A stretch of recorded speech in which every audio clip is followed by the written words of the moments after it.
Look at this. We're on time. It is Friday, and I was planning a maybe a Car Wars Arena game for tonight, but after I sat and tinkered with it in Roll20 last night and realized just how fiddly and frustrating it is to precisely rotate the vehicles and everything in the directions they need to be, and no, no, no.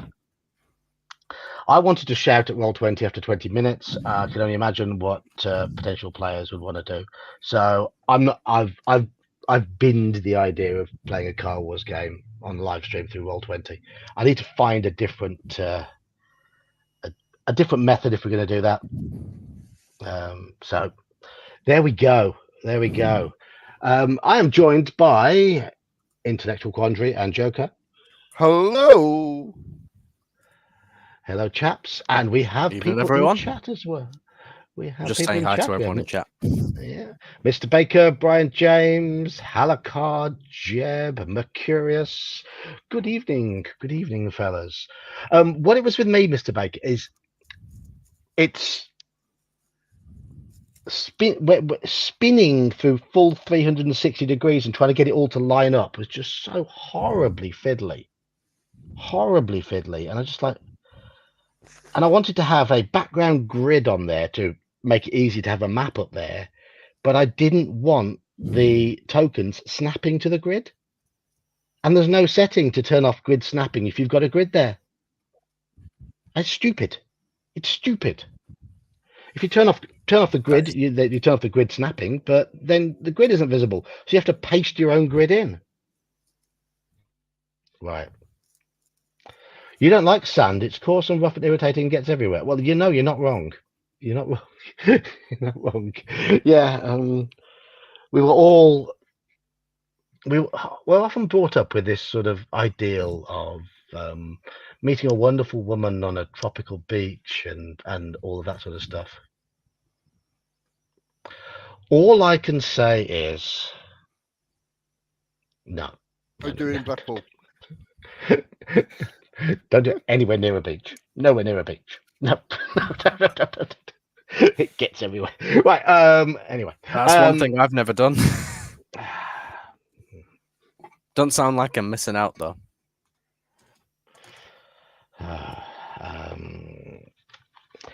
So how's it been going the last few days? You're wrong. Chaps? Joined our Discord. It's you wrongs, isn't it? Yes, it's you wrongs. Okay, yes. I thought so. Yeah. Yes, he's on there now. So how's it been going the last few days for you chaps? You right? Yeah, quiet. Not too bad. Had some fun on Tuesday evening. Yes. Though I did talk about that on the Wednesday night stream, but yes. Yeah, no, I think I was absent for that bit. Sorry. Andy's character is in single digits sanity, and in desperate trouble, and that's how it's all going to end. It's all going to end in tears very soon for poor old Harold. Oh well. Daniel.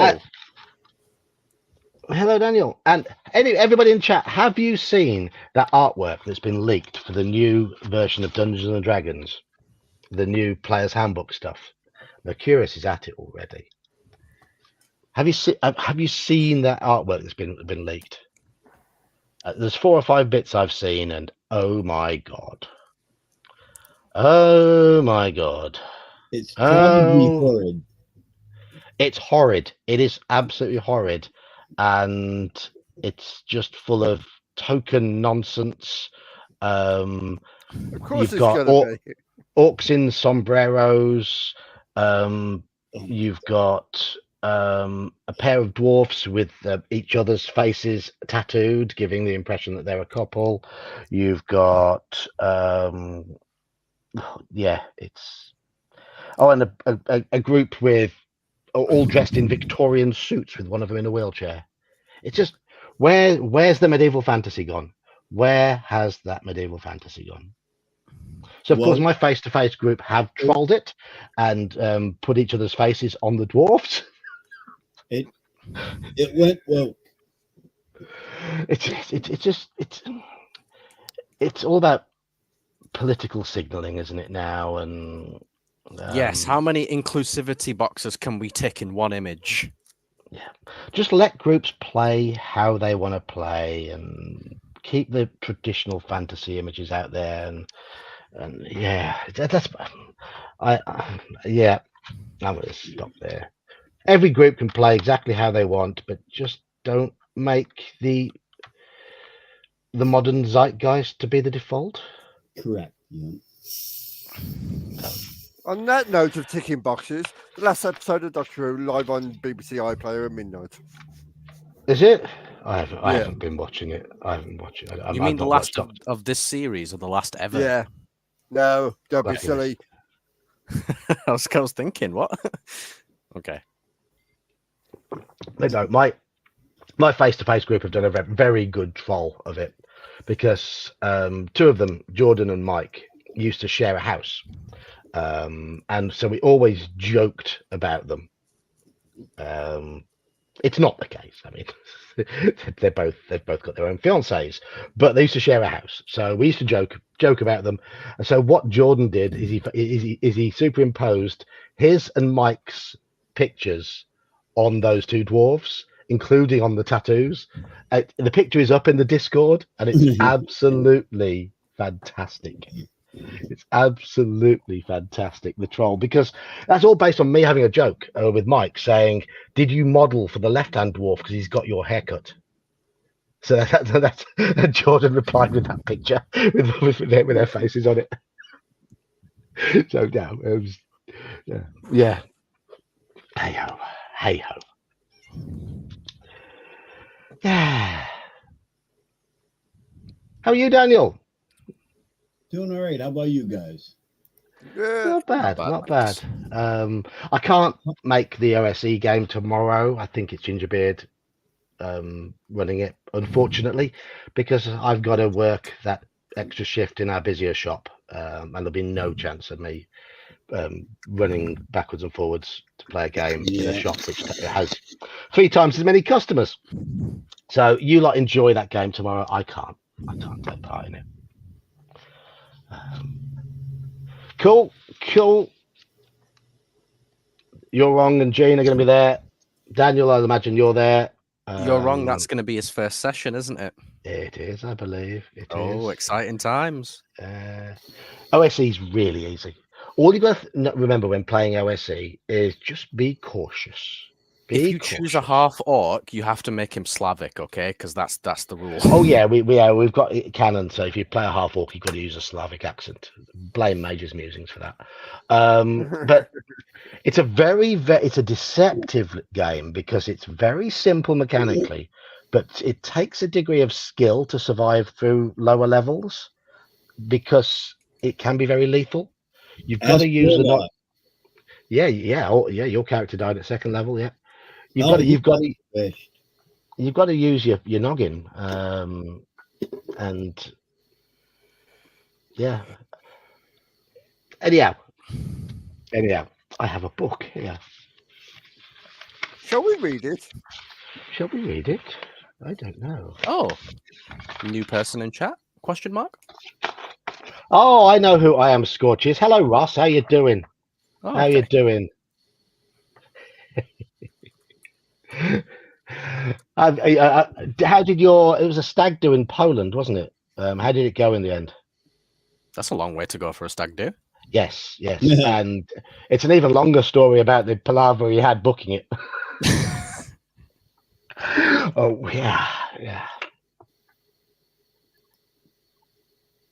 Honestly, you're wrong. I didn't read anything about OSE. I just rolled a character and went in. Yeah. And the dice will largely make the decision as to the type of character you have to you start with. Very, very messy. No, but you're in your 30s, aren't you? So the hangovers now last multiple days and potentially a week if it's really messy. So yeah, just ask Daniel. Daniel's in a permanent state of hangover, aren't you? Yeah. No, well, he would be if he ever stopped drinking. Yeah. No, I'm joking. Now, as one of my favorite authors, he was a professional hunter in Africa, and his statement was, "There is nothing worse." Oh, hold on.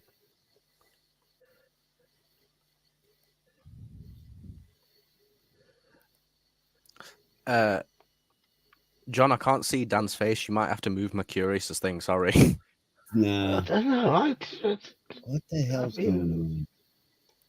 I can only see his chin because of how he's sat. I can't see anything. Yeah. Oh, there he is. Anyhow, Ah, there he is. Yep. one of my favorite authors, he had a quote. It was, "There is no fate worse than that of sobriety," and I took that to heart. Hello, No. Coco. Dan's never looked better, and Bug off. Mercurius doesn't want us to touch his thing. So, Oh, sorry, Mercurius.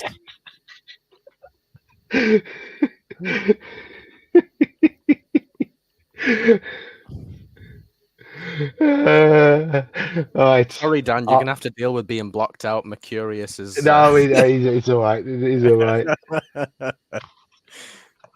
Oh dear. So, just a reminder I of the think- book we're reading. you know Here's what? that one. The hangover that? will never catch up with Dan as long as he keeps drinking. Correct.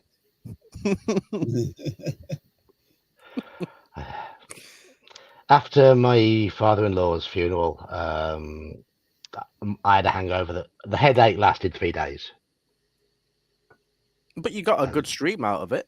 I don't remember any of that stream. It was a good- it I was watched a bits good- and pieces, and I sounded quite coherent, but I don't remember any of it. You were just quite jolly. That was all, really. Oh, and your filter disappeared as well. That was true. Yeah. My filter had gone.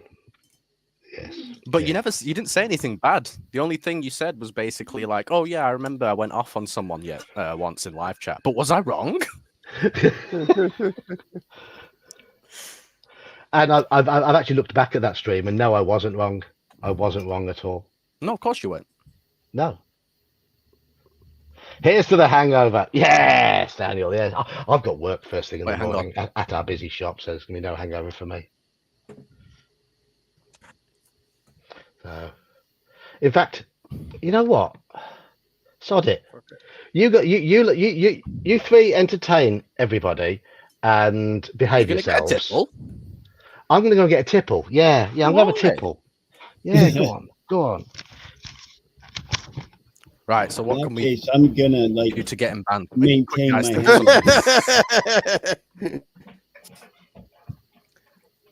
hand. I guess I can.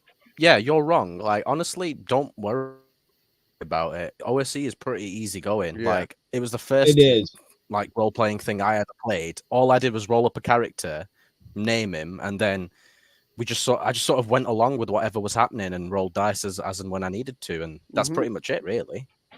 If you know basic, you can do OSC.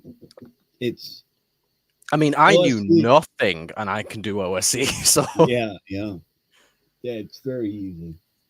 and thinking about how far I've come in 18 months or so since I started, it's actually kind of weird to think that now it seems normal to me, because before I felt really out of place, you know. Yeah. Those, So if you You- ever need to although know you any don't- of the rules, John, Gingerbeard, or Gene should be one of them will be available to sort of walk you through it anyway. So don't worry too much. that and I can always help you out. I don't. OSC and basic are about the same thing. So I don't have any printouts of OSC, but if you need to know basic or anything up to 3.5, I can always help you out too. Cheers. Happy Friday night, everybody. Hey. There you go. Good evening, Andy. Good evening, Ralph. Ralph? Ralph. I remember his To the name. moon. We are with the weirdos now, Gene. It's too late to leave. We're stuck forever. Yes. All I this came joy. for the Choose Your Own Adventure book streams, and I stayed for the nerds. Right. That was fun. I've got hit down here. We're at 149 and we've picked 57. I vaguely remember us being in some sort of bathhouse.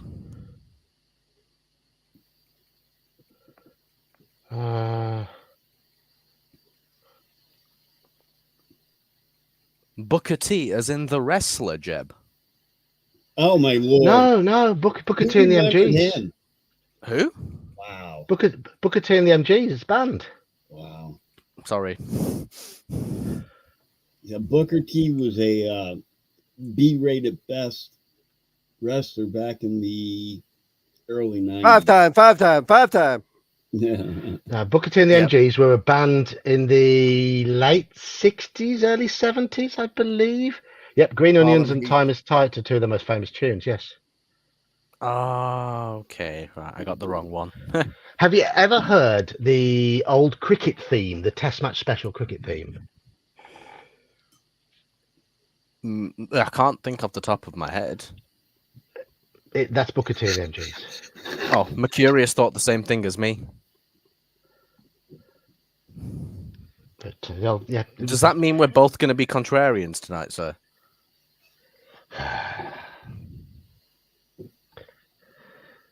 Right, do you know what? We're all individuals. will stick together. I'm not.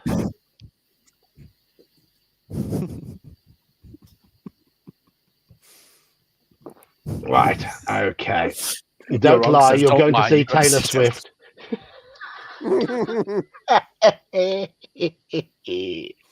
I like Taylor Swift. I just don't like her music. That was yeah. She's kind of fit. That's about it. Yeah, pretty much. No, I'm not a. Only you are I'm not a- contrarian. Is that so? You want to fight about that? Yeah. Right. Hang on. There. No, don't. What do you mean? Hang on. I was I'm going to about to show start him reading.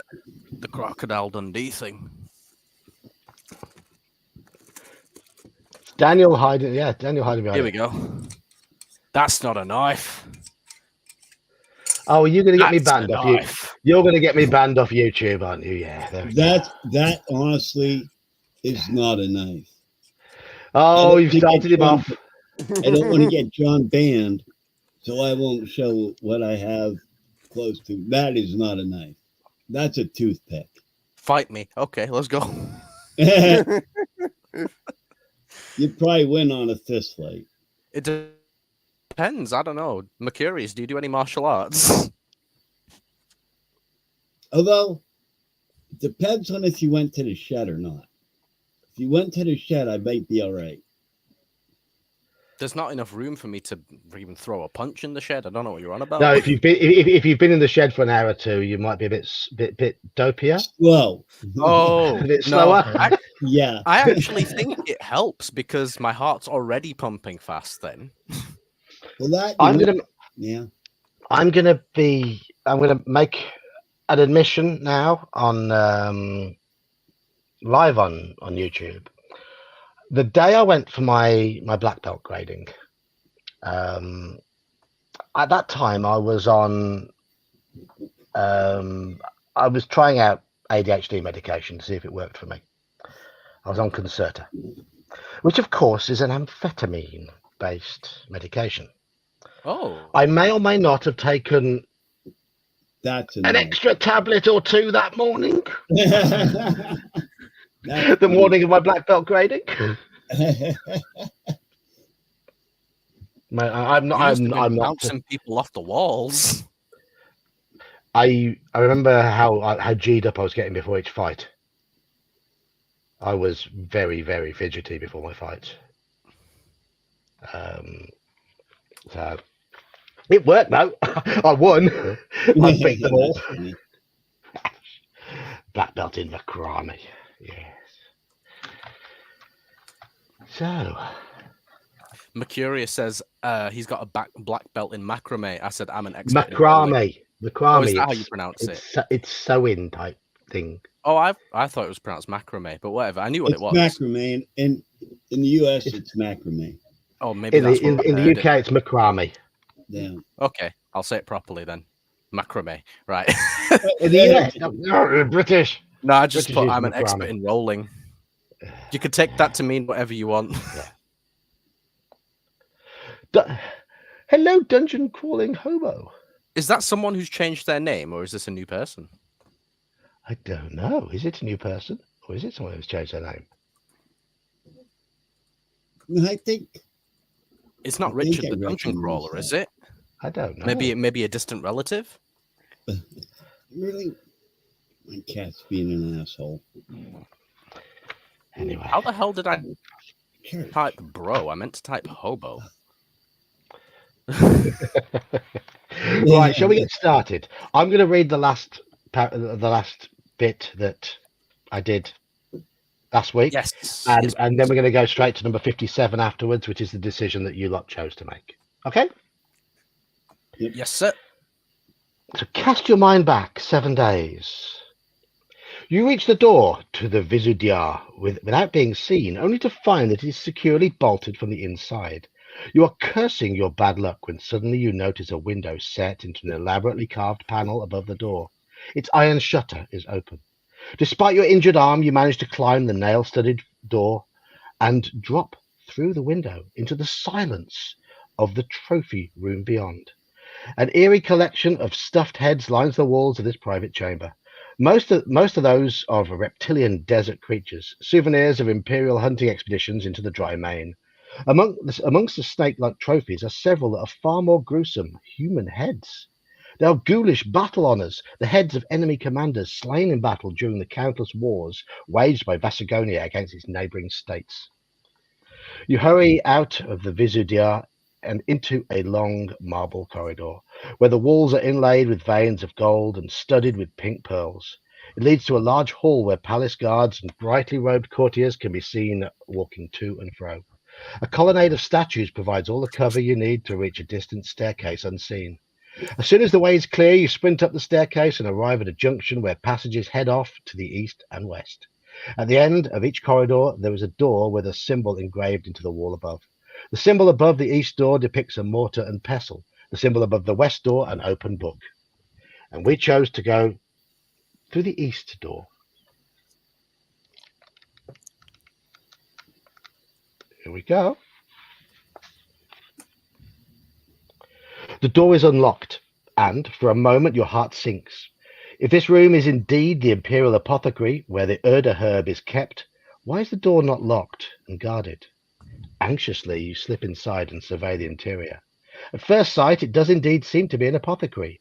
Glass retorts bubble and steam over jets of blue flame, and strange fluids pass back and forth through a maze of tubes and transparent tunnels.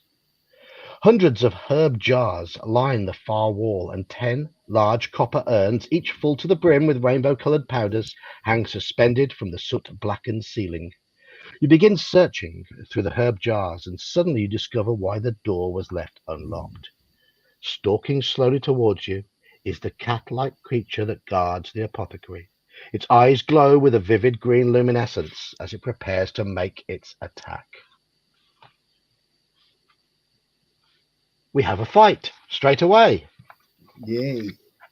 Yay, yay. We have a massive advantage against the cat. Massive. Huge. Huge upon huge upon huge. So this is, we've got the map. We're on, we're down at 26, aren't we? 26 at the moment, attack bonus, because we're only using one arm, Oh, that's right. Yeah. I think. Still, we've got plus 11 on them.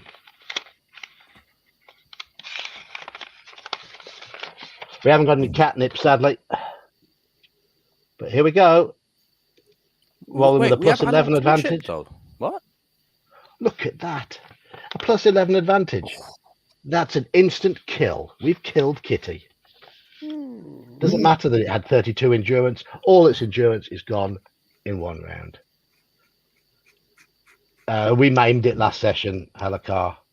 An iron grate fell on it, and then flesh-eating bacteria got into the wound, basically. Halakar says, someone saw a bear a mile from his house this morning. If it wanders too close, I may have a nice new rug. And yeah, quite. I used But to have curious one what's in the my backyard. I called the Sadly, babysitter. Yeah. Sadly, Wait, Halakar, was it cocaine bear? I wish. I'd have called her after cocaine. Right. I like old school gold for XP, by the way. So Ralph and everyone else discussing that, yes. Gold for XP is good. It changes the It's whole... Ralph and Mercurius are on the same page here, that's why. And I'm on Yeah. the same page as them as well. It changes the dynamic of the game completely. It helps with teamwork. If you win the combat, turn to 2.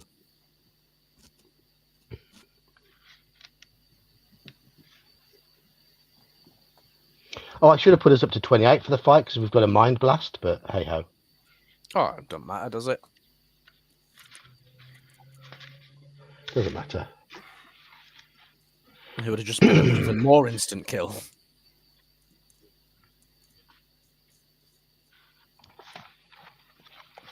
Here we go. Breathless from the exertion of combat, you step back as the Elix finally collapses and dies at your feet. I tell you, took one hit. Slowly, its glass green eyes mist over and become opaque, like spheres of cold, hard jade. Around the creature's blood-spattered throat, there hangs a gold chain and a key. Quickly, you discover the key opens a steel door of a strong room located at the far end of the apothecary. High up on a shelf, just inside the door, you find a small box that contains what you seek, the Erda herb. Within seconds of pressing the beautiful golden leaves to your wounded shoulder, a tingling sensation engulfs your whole arm. The numbness soon fades and both your arm and shoulder are purged of the horrific limb death microbes. There remains sufficient Erda herb in the box for one further application.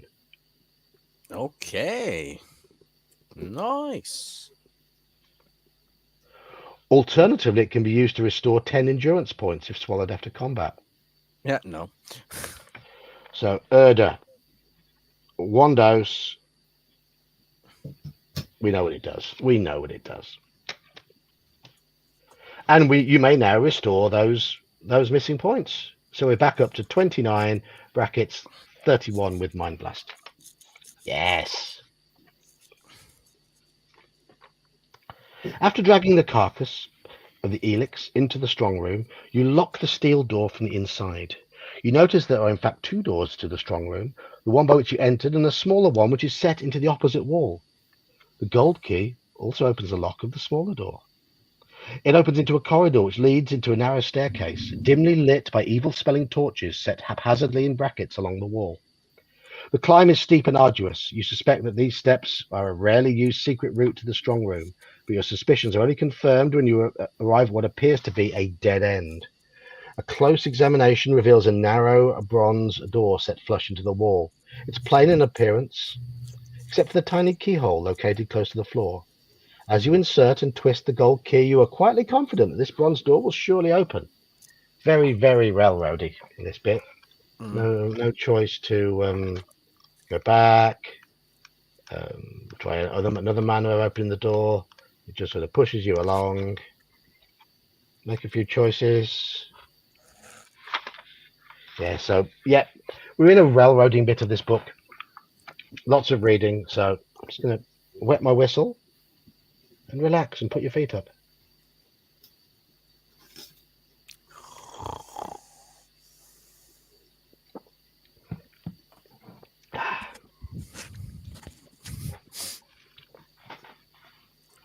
You hear a faint click, followed by a soft whirring sound, and then the bronze door slides open. As you hurry through, the door clicks shut behind your back as softly as it had opened. This section is the correct solution to the Closian combination lock in section 58. What? Yeah, we didn't find that, did we? I'm going to make a little note of that. Okay. Maybe we've just gone another way around, in which case it's not so railroady. It's just this bit feels linear. Instinct tells you that you've now entered the chambers of the Upper Palace, the sumptuous private enclave of the Zakan. You walk upon glistening tiles of opal and platinum, past sculptures and statues made from pure gold. The door of solid amethyst ahead seems plain in comparison to the breathtaking splendor of this private world. Beyond the door lies another unique and startlingly beautiful world, the Arboretum. A circular cathedral-like arena spreads out below you, its green velvet canopy alive with the sound of birdsong.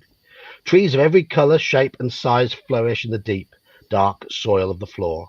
The Zakan's Arboretum houses a specimen of every tree that grows in Magnamund, and many species that are now extinct. As you walk the wrought iron balcony which encircles the Arboretum, you recognize the leaves of a sun-lending oak. You feel a sudden wave of homesickness, but it does not make you despair. Rather, it renews your determination to escape from this hostile, sun-bleached land. At one of the exits from the Arboretum, you discover a quarterstaff propped against the wall. If you wish to take this, remember to mark it on your action chart as a weapon. Nah, don't think we'll bother. The desire to escape urges you on as you leave the Arboretum and hurry through a network of lavish corridors and empty, deserted vestibules. You reach a landing where a broad staircase descends to a massive room which occupies most of the lower palace. From the top of the staircase, hidden by the shadow of a gilded pilaster, you stare down on a sight that freezes your blood with terror.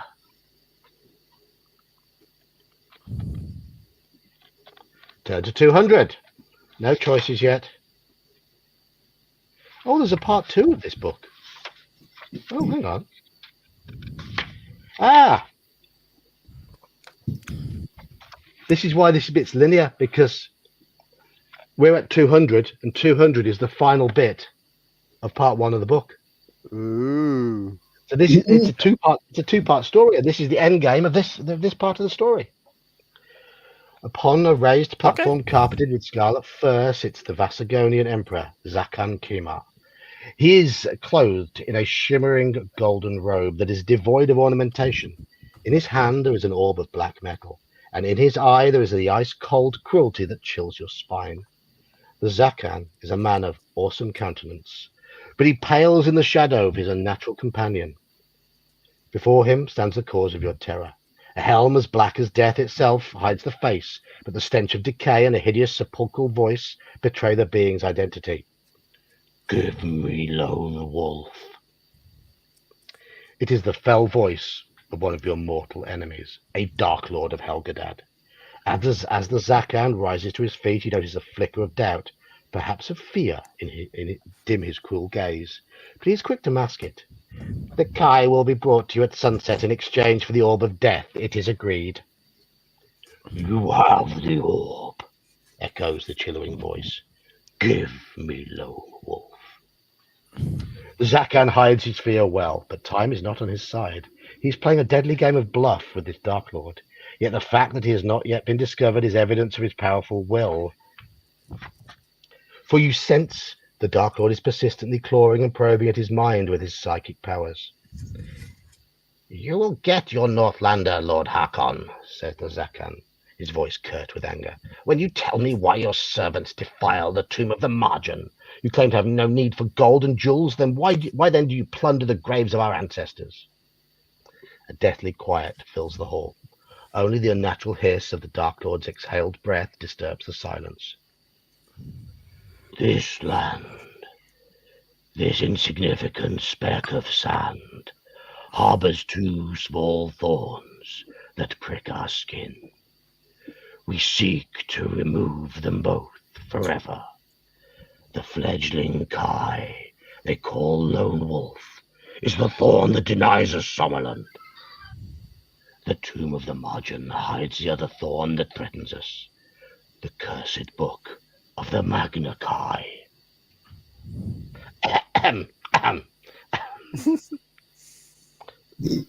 Your heart pounds as the words reverberate in your head. The book of the Magna Kai. Suddenly the reason why you've been enticed into a deadly trap becomes clear. The sinister truth is revealed. The book of the Magna Kai is one of the oldest legends of Summerland. With the wisdom of the Magna Chi, Sun Eagle, the first Kai Grandmaster was able to install the disciplines of the Kai into the warriors of Sumlending descent, serving the House of Ulnar, the bloodline of your king. These skills and your brave ancestors who possessed them were to save your land from the devastation at the hands of the Dark Lord. The book of the Magna Chi was lost, believed stolen hundreds of years ago, but its wisdom was kept alive by the Kai Masters, handed down through generations of Somlending warriors so that they could share the strength to resist their eternal enemies, the Dark Lords of Helgadad. If the Dark Lords should discover and destroy the book of the Magna Chi, its secrets will be lost forever. And when you die, the Kai shall be no more. However, if you are to find the book of the Magna Chi and deny the Dark Lords their prize, then all the wisdom of the Magna Chi shall be revealed to you. By the power of its precious wisdom, you will become strong enough to reach the ultimate achievement for a gifted Somlending warrior, strong and wise enough to become a Kai, a Grandmaster. But the perils and the glories of the quest that lies ahead are distracting you from a more immediate danger. To discover the nature of this danger and to begin your quest for the Book of the Magna Chi, turn now to part 2 of Shadow on the Sand. Okay. Da, da, da. So, chat, I hope you respect my... I used to be a cigar smoker. Yeah, when I first smoked a cigar, my voice would be a lot deeper than it is now. A lot deeper than it is now. But I haven't smoked a cigar for 10.5 years. Quite happy with that.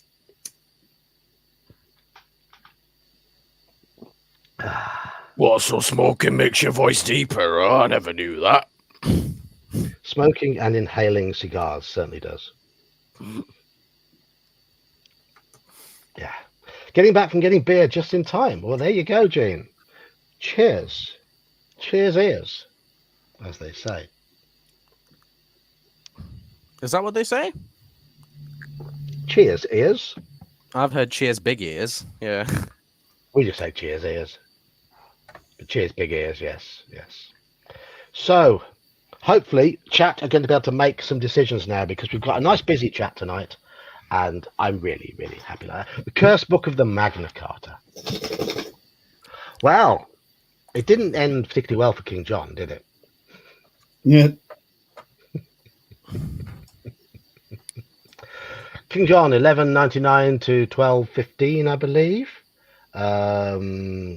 Died soon after he lost his crown jewels in the Wash in Lincolnshire, and forced to sign over a lot of his power to the barons. Known as Lackland, he was a pretty useless king. Yeah.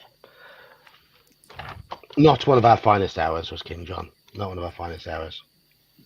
Who was the best ever king of England? Any votes for best ever king of England? None of them. Yeah. We've had some good ones. We've had some good ones. Henry V and Edward III are both pretty badass. And then we have Ethel the Unready. Ethelred the Unready, yes, yes, or unready because it meant without counsel. So, yeah, he wasn't a great king. The worst one, Edward the Confessor, was terrible. Richard II was terrible. John was terrible. James II was terrible. What about any of the Edwards? Edward I was very tough but brutal. Edward II was awful. Edward III was tough. Edward IV was a real warrior. Edward V died young. No, Edward V died young. Yes. Edward VI died young. Edward VII was a bit of a non-entity, and Edward VIII abdicated for his mistress. Harold was pretty badass. Yes, Harold was tough. I mean, marching all the way up to Yorkshire from the south coast to beat up Harold Hardrada and then Oh, turning Harold around. Godwinson. Yeah, he was Right. Harold II. Yeah, and then turning round and marching all the way back again, and almost beating up William the Conqueror. Almost, just a little bit of ill discipline in his ranks, Mm-hmm. and that was it. Alfred was rock hard. Yep. King George V wasn't bad. Robert the Bruce. Margaret Thatcher had more balls than all of them. Did you check, Mr. Baker? Did you personally check? Charles I. Charles I was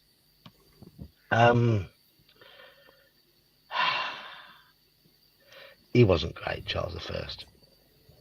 He had delusions of grandeur.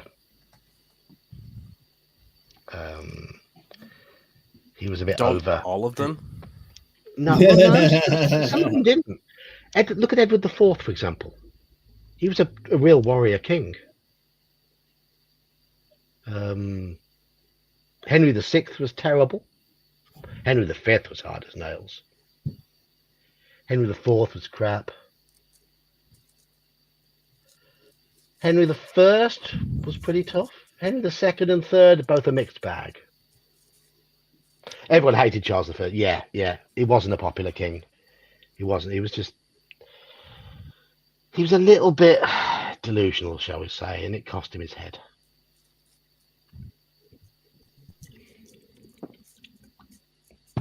Henry VIII. When Henry VIII started out, he was athletic, popular, a really good warrior. Isn't it the fact that he had syphilis sort of sent him a bit doolally? And made him that made him really bitter in his life, and that's when he turned. They're like Windows releases, every second one is crap. Yes. I mean, one of our greatest ever monarchs is Elizabeth II. She was brilliant. Am I getting that by anybody? I loved our queen. I thought she was wonderful. Anyway, now we're stuck with Charles. There's only 6. I say only, but What's you know that? what I mean. Yeah, he had 6 wives. And mistresses. Now, that's the definition of insanity. Yeah, and 3 of them were bloody called Catherine. Clearly, he had a type. Ask me how I know. Did he hurt it? He might have hurt his leg. I mean, I thought it was a syphilis as well. I thought that had some part to play in it. Yeah. Charles, King and Martyr, down with Cromwell. Well, I agree with you with down with Cromwell and the Roundheads, but I don't think Charles was much better, personally. Oliver Cromwell was hideous. He was Cromwell was an a fucking rat. Absolute knobhead, yeah. I mean, apart from any royalty after Henry VIII shouldn't have been royalty anyway, because of the illegitimate child from the woman having an affair with the archer. Well, it's Edward. It's believed that there's a chance that Edward IV. I mean, that story is about Edward IV. Yeah. And there is a chance he was illegitimate, but it does.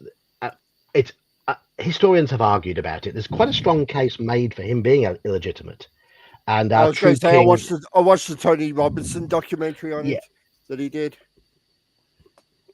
Yeah, I mean, I saw that as well. Though there's some dubious bits in that. A few assumptions were made. We will never know for certain. We'll never know for certain. That's the thing. Unless we can somehow, I don't know. Could we DNA test this far later and find out if Edward IV was related to his dad? Yes, they can. They could do, couldn't they? That's if they've got his body. I don't know. I don't know if they've got his body anywhere, but they can. Yeah, maybe they should. That'd be kind of cool. Oh yeah, actually, you're right, Keith. I have heard about. Now you've mentioned, I have heard of a jousting accident. Yeah. I know it would be interesting to find out. It would be really interesting because yes, I saw that documentary and it was interesting. I mean, didn't he trace our true king to somewhere in Australia? Yeah. Yeah, yeah. That would have been slightly ironic, wouldn't it? Sure. anyhow, anyhow. Shall we move on? Shall we move on? Yeah. You catch sight of two warriors creeping towards you from a passageway to your right. They are clad in jet black armor and scarlet robes. Their hideous death mask helmets identify them as Dracarim warriors. They look like men, but were created long ago by the Dark Lord Nar, Dark God Nar, and are not of this world. Now they serve in the armies of the Dark Lords of the Helgadad. Pardon me. One of them holds a razor-fanged Akataz, a creeping, leathery war dog straining on a chain leash. The Drakkar releases his grip upon the leash, and the Akataz leaps towards your throat. Do we fight the war dog, or do we try to evade the attack and escape? Fight the war dog or escape. Those are your choices. Like, There is an argument to say that the Celts, yeah. Where did the Celts migrate from? I mean, it's one of those things, isn't it? It's one of those things. But certainly the Celts do go back into BC era. Hello, squirrel.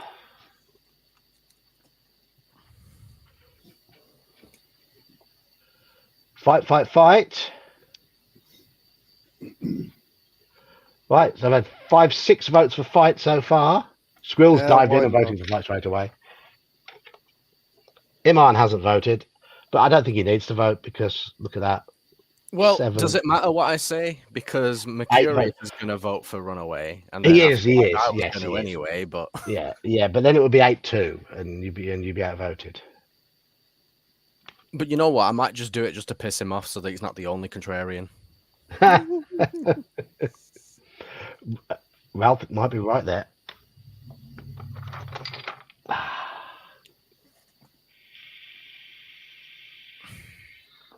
So we've got 16, 17 people in chat. It's bouncing between the two. So either somebody's got a bad connection or somebody can't make up their mind. And we've had 9 votes for fight. So sorry, Mercurius, if you're going to vote, but probably will still vote now. Excuse me. Gene says fight as well. The Alcatraz, I keep thinking, the Akataz leaps at your face. You fall on your back, kicking with both feet as a snarling war dog hits your chest and jolts the air from your lungs. Its claws slash your shoulder. Lose 1 endurance point. Before your kicks send it cartwheeling over the edge of the stairs. Its howling ends abruptly when it smashes its skull upon the marble floor of the lower palace. You spring to your feet and draw your weapon.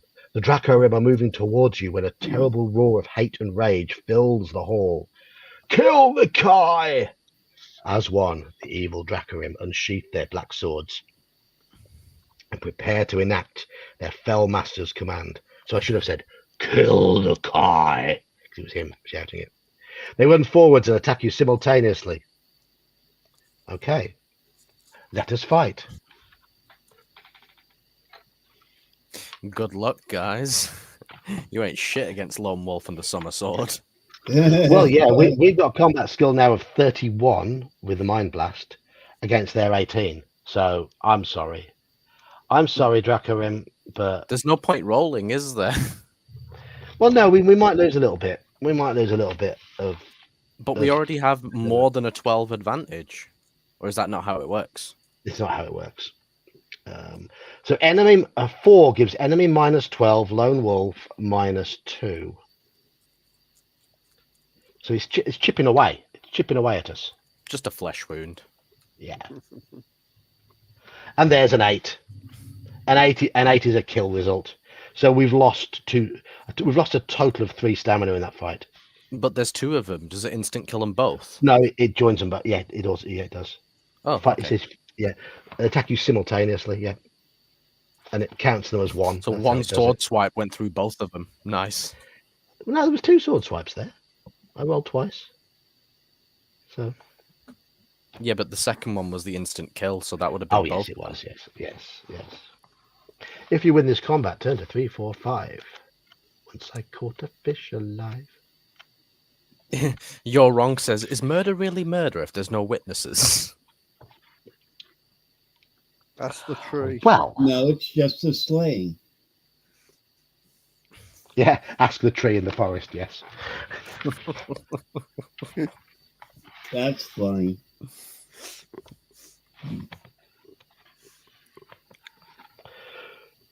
You glimpse the silhouette of the Dark Lord Hakon in the hall below. His spiked fist is raised. There's a deafening crack when a bolt of blue lightning streaks for a stone that is gripped in the Dark Lord's hand and comes hurtling towards you. You dive for cover behind the body of the Drakkar as the bolt strikes and explodes. In a blinding flash of blue-white light, the Drakkar is gone. Only cinders and the rotten odor of scorched flesh are all that remains. You scramble to your feet and sprint along the passage. Another bolt hurtles from the hall below, tearing into the ceiling with shattering effect. Splinters of razor-sharp marble whistle down everywhere, some slashing your cloak and your tunic. You race down a short flight of stairs, through a silver-sheathed archway, and along a balcony that overlooks the lower palace. A peal of bells and the crunch of iron-shod boots echo in your ears.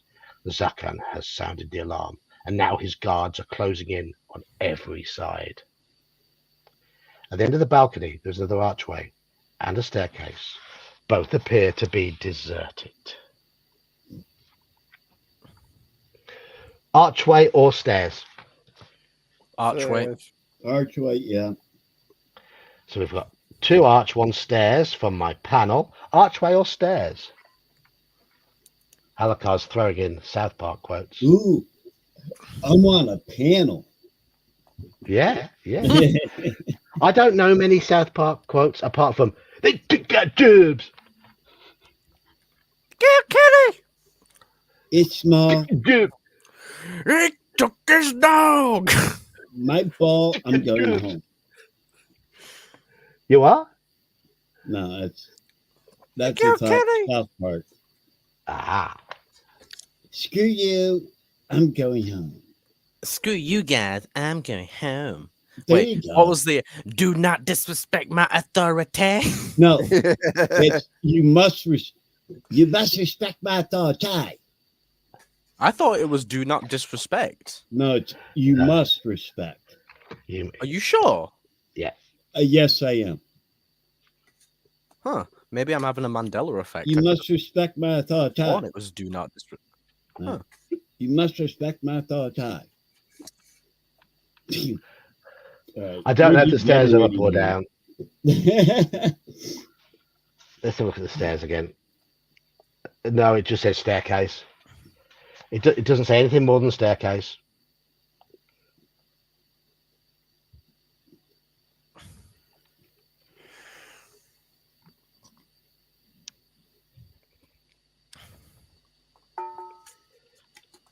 Archway appears to be winning. Oh, it's Hello, Palmetto. Hello. Styles. I didn't miss someone, did I? Squirrel Hermit? No, I already said hi. Right, that's fine. Yeah. Yeah, I didn't miss anyone.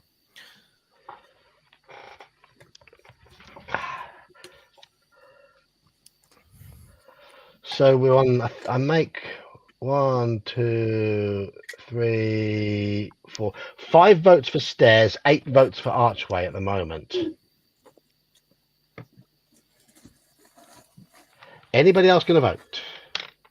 I think we're in like the Dark Lord's inner chambers, so there's not really much chance of us getting away as such. Mm-hmm. But what do we need? We need the Magna Chi or whatever it was called. Yeah, and it's in a tomb, isn't it? Now I'm gonna give everyone in chat another 20 or so seconds while I have a quick nicotine infusion. Oh yes, good shout, sir.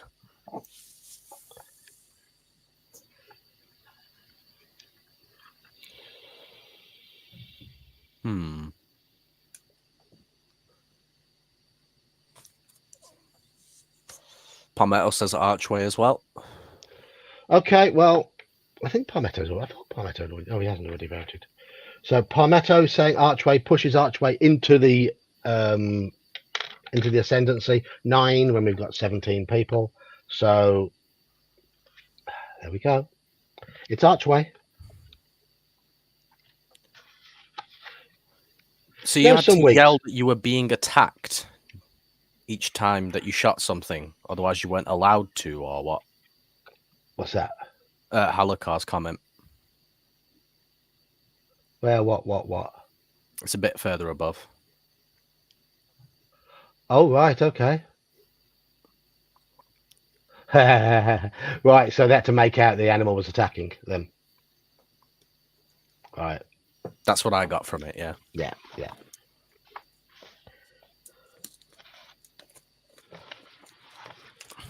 I know nothing about hunting. Same. I've never even been fishing. No, I fished for crabs. That's it. But I didn't catch any edible ones. Just the inedible ones. I know nothing about hunting or fishing.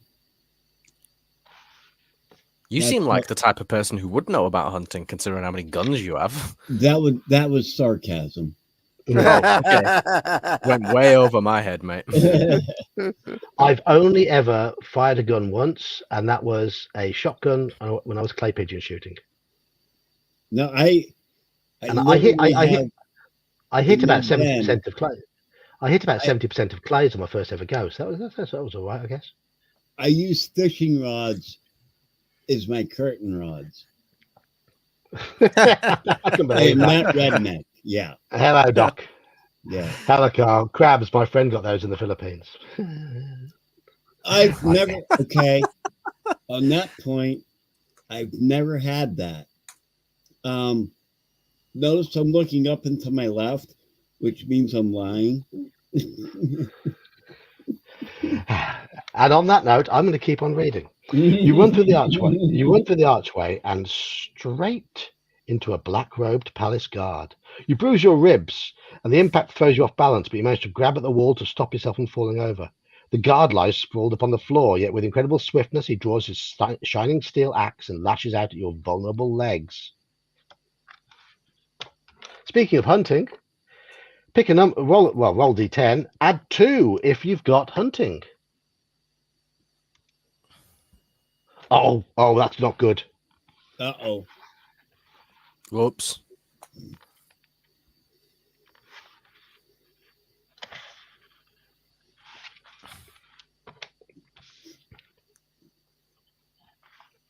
The axe bites deeply into your calf, making you cry out in pain and surprise. Lose 3 endurance points. However, before the guard can strike again, you lash out and send the axe spinning from his hand. He howls like a wounded wolf and clutches his broken fingers to his chest. Gritting your teeth, you hobble away towards an open door.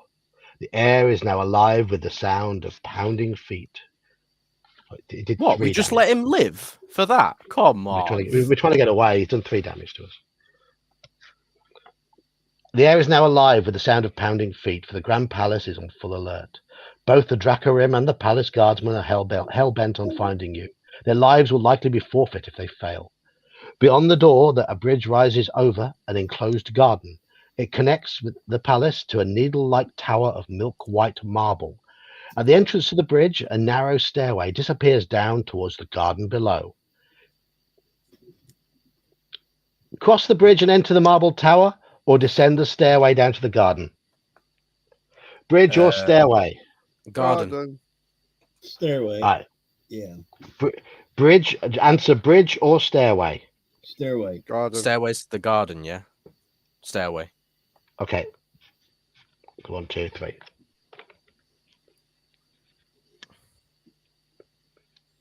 Gonna visit parsley in the garden. The Herbs, yes. That is a TV show that Iman should watch. What? There was a children's TV show back in this. I'm thinking of the Herbs. Yeah, with that's what Parsley I'm the thinking. Lion. But it was called The Secret Garden as well. Not program wise, it was called The Herbs, but it was always referenced as The Secret Garden. Yes, there was a TV show called The Herbs. It was a kids' TV show. Parsley Parsley the Lion. the Lion. What the fuck? And Iman You know should what watch that it. all It's called The meant. Herbs. I have no idea what you're trying to insinuate there. I know. Nothing at all. So we've got 3 votes for Bridge, and everybody else has said Stairway. My God. And here's Mercurius again. Mercurius. Curious, you're already winning. He's winning. He's winning. Puffin stuff. Yep. That's HR funny. puff and stuff. That's funny. Right, okay, I've got another new Call of Cthulhu character, John.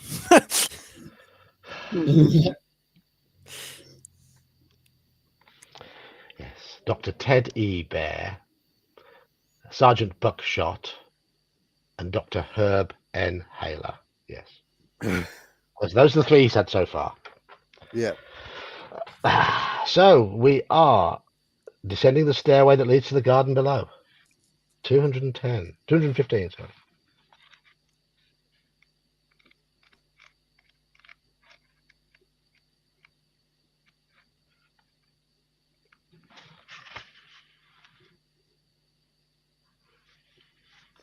At the bottom of the stairs, there is a wooden door braced with iron. It blocks the entrance to the scented garden. Frantically, you twist the handle, but it does not open. It is firmly locked. Then a couple of palace guards appear on the bridge above. They see you and unsling their heavy crossbows. Do we have a copper key? No, we have a small gold key. Oh. That's a bit of a shame. Oh, fuck. Right, so we have an option. Trying to climb over the door into the garden, because it's obviously not a roofed garden. So climb over into the garden, or run back up the stairs and attempt to attack the guards before they are able to load and fire their crossbows. So climb the wall, or run back and attack the guards. Climb the wall. Guards. What do you say there, Dan? Guards. Okay. Attack the guards.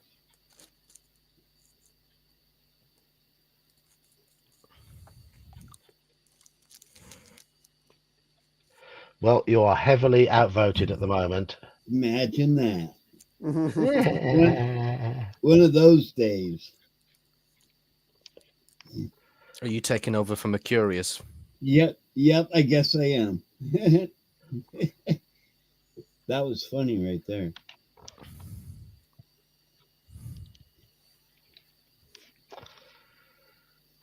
Okay, with 9 climbs, climb can now not be beaten. 9-2. 9-2. Has anyone been having a look at who's been getting these memberships? Oh, no, I haven't. I can have a look. Yes. Because we have 12 new members. I can only see so far back now. But Matty D. Wow is the most recent one.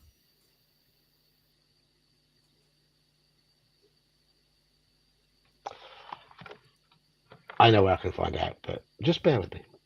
Using the bands of iron as footholds, you climb easily to the top of the door. Long spikes protrude from the timber crossbar, each coated with an oily black tar. Just as you are stepping over these spikes, the guards fire their crossbows.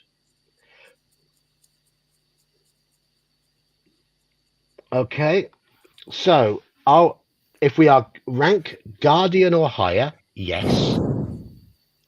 Okay. We are rank Savant, which is the highest. Thank you, Doc Flamingo. Oh, Doc, you legend. So we subtract 3 from this number because we've got hunting as well. That one's gone to Bill Casanelli. I don't know. Bill Casanelli. The total is 6 or higher. Turn to 259. I don't think that's good. Don't think that's good. Oh. 2 iron bolts whistle through the air and slam into your back. As the pain tears through your body, you shudder and fall onto the poison-tipped spikes. With your life's blood fast draining away, the last sound you ever hear is the hideous, gloating laughter of Dark Lord Hakon, rising above the ghoulish howl of his evil Dracularim warriors. Tragically, your life and the hopes of Summerland end here. Oh my god. Oh, that's That's our fourth. first death in. It's first death in these books for ages. But what we've been doing is we go back to a save point, which is the start of this chapter, because this is the second story. Oh, that's So- true. Part 2, yeah. Part 2, we go back to the start of part 2. Remember what our stats were at the start of part 2. F's in We chat got- for Lone Wolf. F's in chat for Lone Wolf. Yes, yes, yes.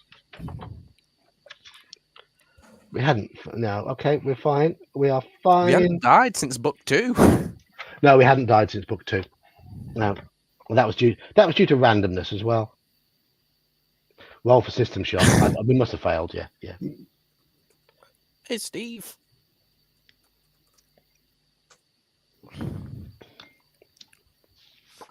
Hello, Steve. Looks like Steve Steve's just already been- a member. Maybe he was someone who got gifted a membership early. Possibly and got Yeah, I'm not summoned. sure. Got summoned. Killed by a couple of mooks. Yeah, exactly. They got a critical hit on us. I mean, that's ridiculous. Out of everything we've been through that could have killed us, and it's that. Yeah, Yeah. yeah, yeah. Indeed. We got Indeed. killed by some poop smeared spikes. Yep. Right. Brilliant. Vietnam. Brilliant, Steve. Hey, they did that in Vietnam. You know. Yeah, yeah. You're wrong. Blames Dan for it. Dan, it's all your fault. So I'm just going to cover your face up for a bit. All right. Well, I was going to say, all the 9 people who voted, me being one of them, we should all shoulder a ninth of the responsibility. Yeah, yeah. Dan didn't vote. Dan didn't vote for that. Never underestimate the power of the poop. Oh, some guy called John Payton got one of the memberships earlier.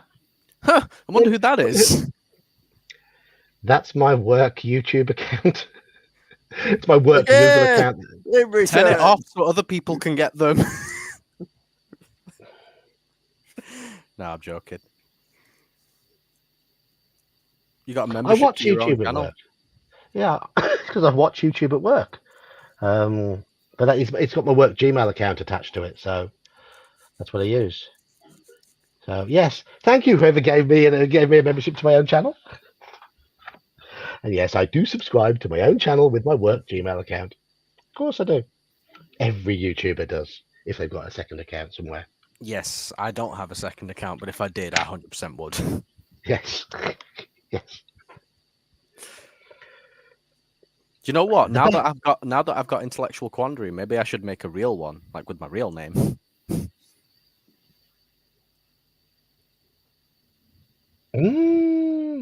Maybe. Hello, Bill Casanelli, who was also been summoned by the power of Yes, you just got gifted a the membership, gifted memberships. mate. Fellow gaming geeks. Absolutely. And proud of it.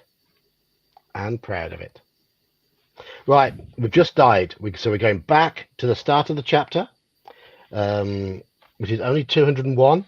And this is where we are attacked by the Akataz war dog. Can we run away this time? So, right, we have the choice here of choosing to fight the war dog. I'll read it. I'll read it again. You catch sight of 2 warriors creeping towards you from the passageway to your right.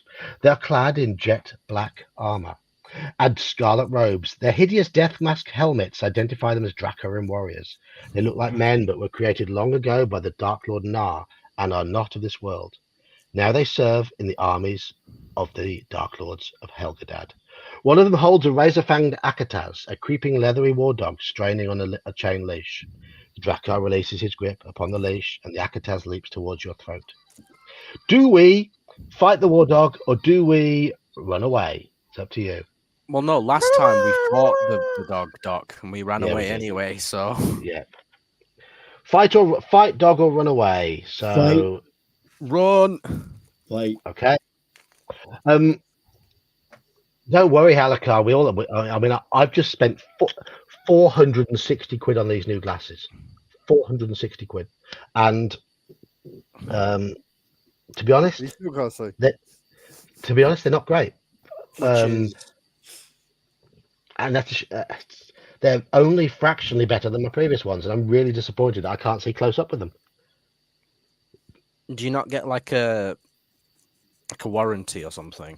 I've got a warranty, and I've got another session with them on Monday to see good. what can be done, because they're varifocals. The mid-range vision and the long vision is really good. The close-up vision just isn't strong enough. Blooming strong hell, enough. Halacar. That's a lot. $1,500 for a tow and replacement rim. Yeah, Do you have anything in America that resembles our RAC or AA, where for about 40? Theirs is the AAA. For that's 40 or 50 pounds a year, you get a tow home and basic repairs, and a 93-mile tow. Ouch. There is, the expensive membership for the AA, you can get towed wherever. Your insurance only covered 16 miles.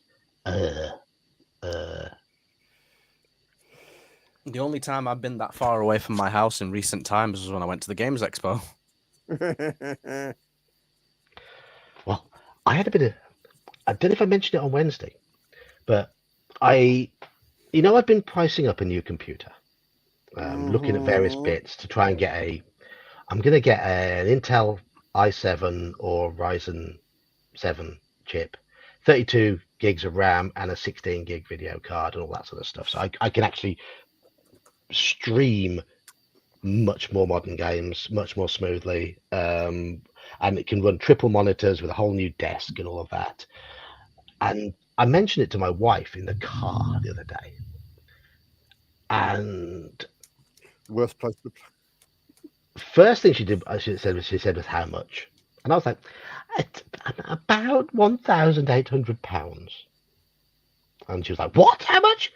And I says, look, it's largely future proof for about 8 to 10 years. It's got good quality components, and it means I can do all the things that I can't do at the moment.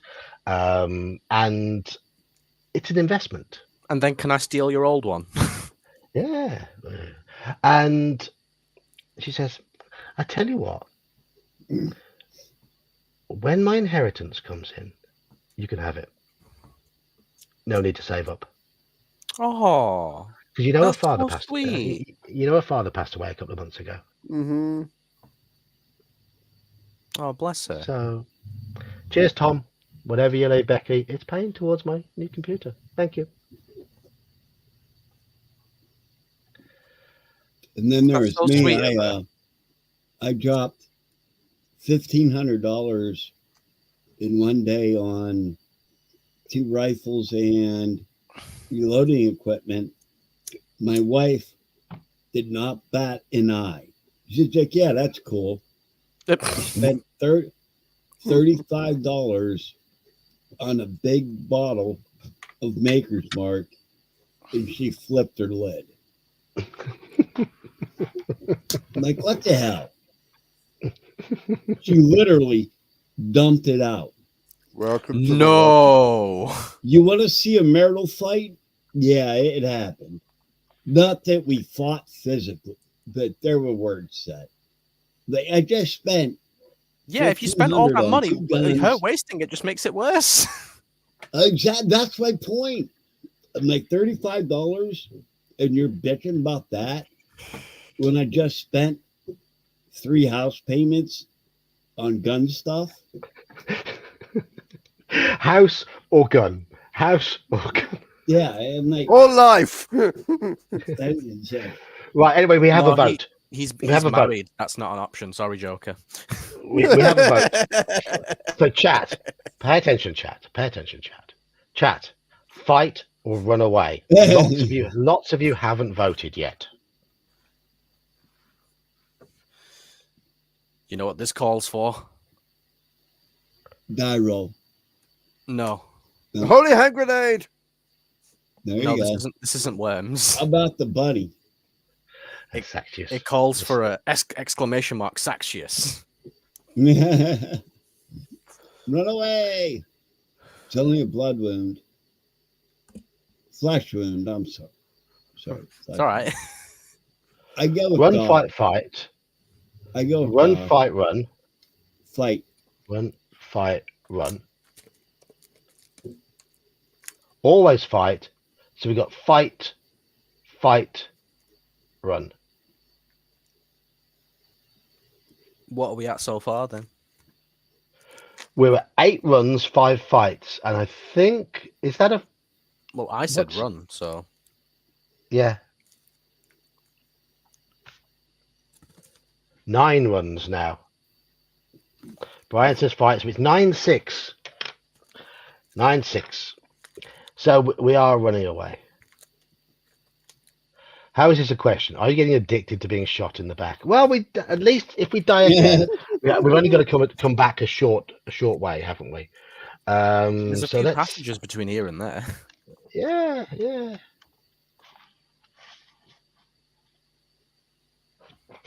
Okay. As you turn and sprint along the passage, a terrible roar of hatred and rage fills the hall. Kill the Kai! You glance back. The Dracarim are unsheathing their black swords in eager preparation to obey their master's command. You race down some stairs, through a silver-clad archway, and along a balcony that overlooks the lower palace. The Akataz is nearly upon you. You can feel its fetid breath on the backs of your legs. Instinctively, you dodge aside at the very second it makes its leap. Nice. It flashes past and crashes muzzle first into a marble pillar.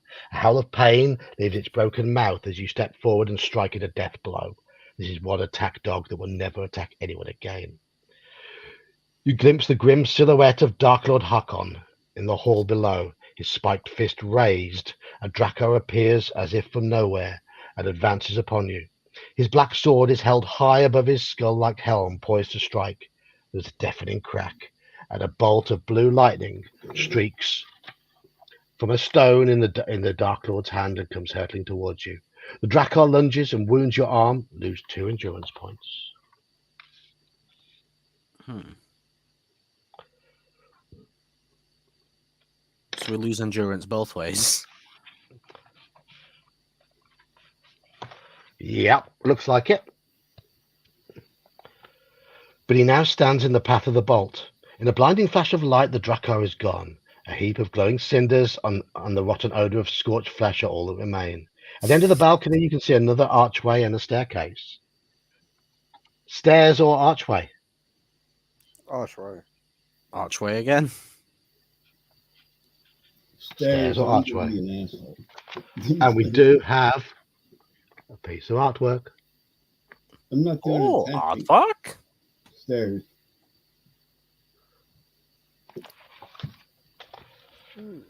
So we've had 2 votes for stairs, 2 for archway. Right. So we've got archway, then tower. Okay. Stairs. Arch.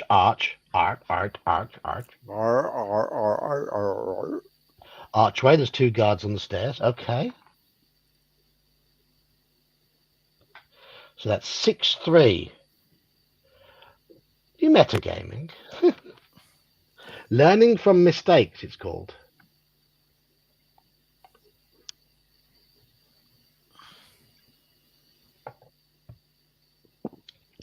What do you mean? We've got the Kai discipline of Sixth Sense, obviously, so yeah, it's fine.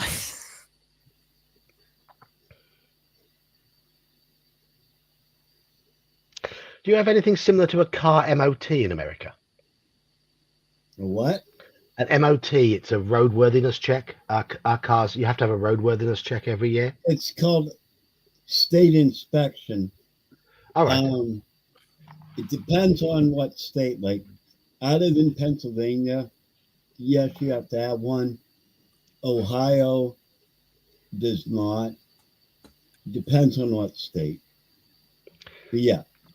Because a bit of good news I had this week is I sent my car in for MOT, and I said to the guy, if it's going to pass its MOT straight away, then please do a service as well, oil and filter change, all that sort of stuff, so I can just get it all up, fully running. And the whole thing cost me a total of 140 quid. How much? Passed its MOT with flying colours. All right. We just dropped $800 last week on ours. So yeah. Cars are expensive, aren't they? if it has tips or tires, it's going to cause you money. Just saying. Yeah, you're not wrong. You're not wrong. I was told that by my first divorce attorney. So. Right, so Archway has won. 381.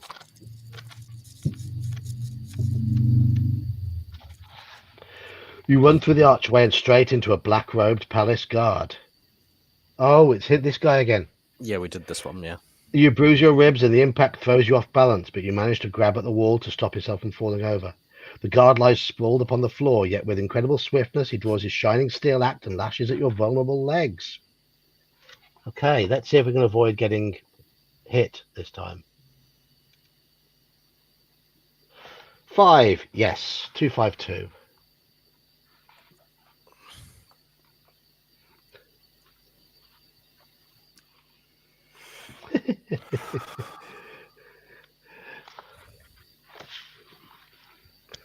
You're not wrong, Palmetto. You're not wrong.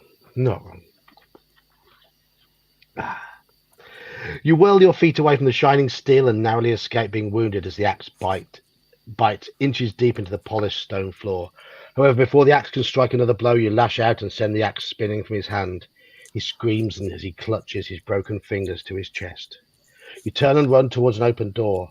The air is filled with the sound of pounding feet as the palace guards become fully alert. Together with Harkon's Dracarim, they are now bent on finding and killing you as quickly as possible. Beyond the door, a bridge rises at a slanted angle over an enclosed garden. It connects this part of the palace to a needle-like tower of white marble. At the entrance to the bridge, there is a narrow stair that descends to the garden below. Okay. Tower or garden? Garden. So I'm going to say garden, and then this time we're going to run back up the stairs and get the guards. Okay. Tower or garden? We've got a tower vote from You're Wrong. Tower. Tower from Bill.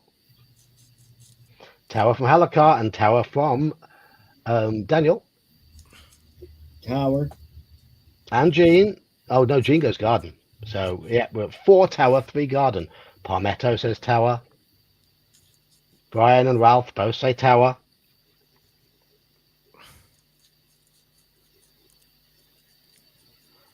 So, tower, more tower. Tower's winning. That's 9 towers now. Yeah. Towers won. Okay. Let's see what happens.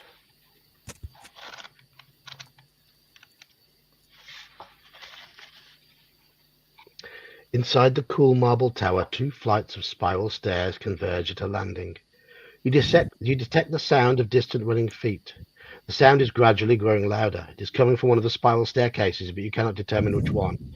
Then suddenly a band of Drakkar and warriors appear. They are hurrying across the bridge which leads to the tower. Sixth Sense. 266.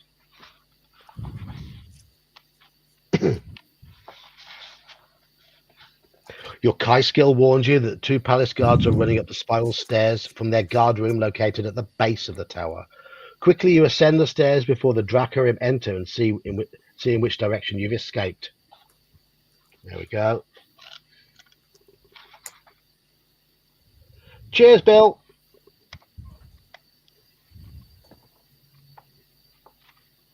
Yep, you're more than welcome to be back.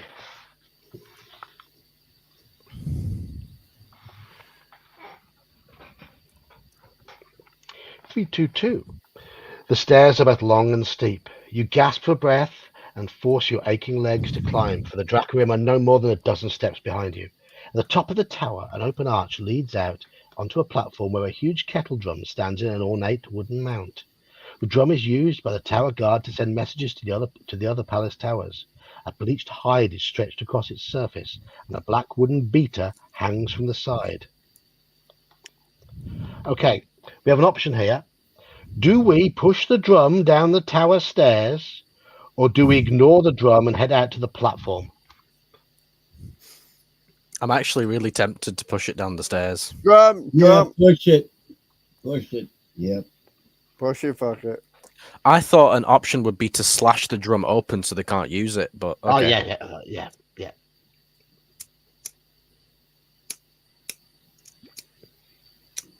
This fucker.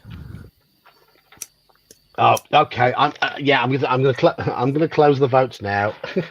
Everybody, yeah. Let's play stair dominoes.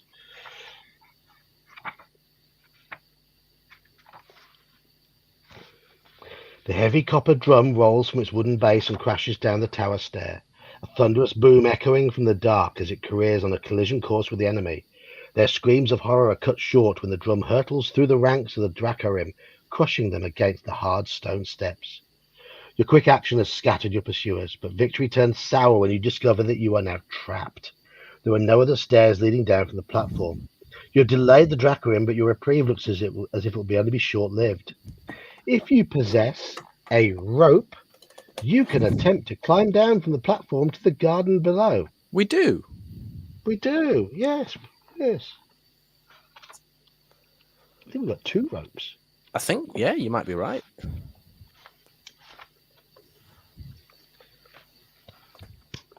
After tying one end of the rope to the parapet rail, you drop the other end over the side and rappel down from the tower. You have reached halfway when you see 2 Dracarim above you. They are soaring at the knot with the serrated blades of their black swords. Suddenly the rope snaps, and you plummet backwards into the void. Oh, we're on to random numbers. Oh, shit. 8, 2, 3, 4. Hopefully this is okay.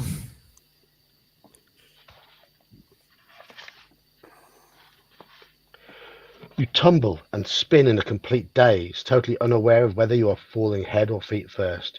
The warm wind tears at your face, forcing your eyelids and mouth open. You can barely breathe. You scream in terror until you hit the upper branches of a toa tree. In the next instant, you hit water. Rapidly, you surface, and instinctively, you begin to pump your legs. You have no idea in which direction you're swimming, but in 3 strokes, you find yourself at the side of this deep, sculptured pool of clear water. Still shaking from the shock of the impact, you crawl your way out onto a mossy bank. Miraculously, you've escaped injury, but your ordeal is far from over. The Dracarim and the palace guards who watched you fall are at this very moment racing down from the tower and the bridge to the palace gardens. Ahead of you, beyond a tree-lined colonnade, a flight of steps ascends to a small portal in the wall of the upper palace. To your right, a leafy tunnel winds away into the trees and shrubs. We have tracking. 220. Did you say a portal? Yeah. I mean, portal also means door. Oh, okay.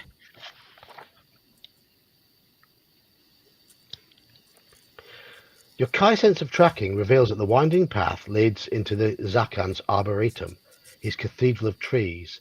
The stairs to the portal lead to a private chamber in the upper palace, but you cannot tell what the chamber contains. Path or portal? Path. Portal. Path or portal? Path or portal? Path or portal? In it. It's a portal in it. Yeah, it's a bloody portal, mate. Path, portal, path. Path, portal, path. Pardon me. I got that. Whenever I drink beer, I burp. So we've had path, portal, path. There's path, there's the portal. Okay. So we're on 5 paths and 3 portals. Isn't the what was the word? Arboretum. Arboretum. Arboretum. Is that not where we came from? That's the garden. Oh, that's right. It's the okay. Yeah, we're on the other side of the garden now, aren't we? Yeah. Okay, that makes sense. I still say portal. Portal. Portal. We're at 5-4 at the moment, so chat, path or portal. If you're in chat and you haven't voted, have your say.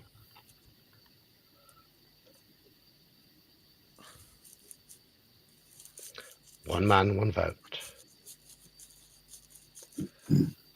Okay. Portal. So, Portal. So that's Portal's now taking the lead with Halakar and yeah. Oh, let's go. So Portal's now on and you're 6. wrong. Portal's now on 7 to Path's 5. Hello, Jeremy Plays.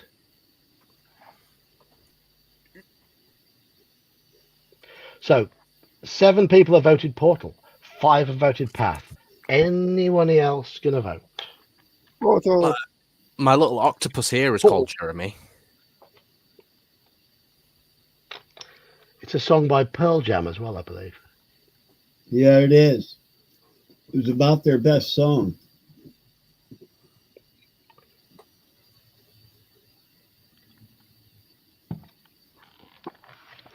So we are going for the Portal.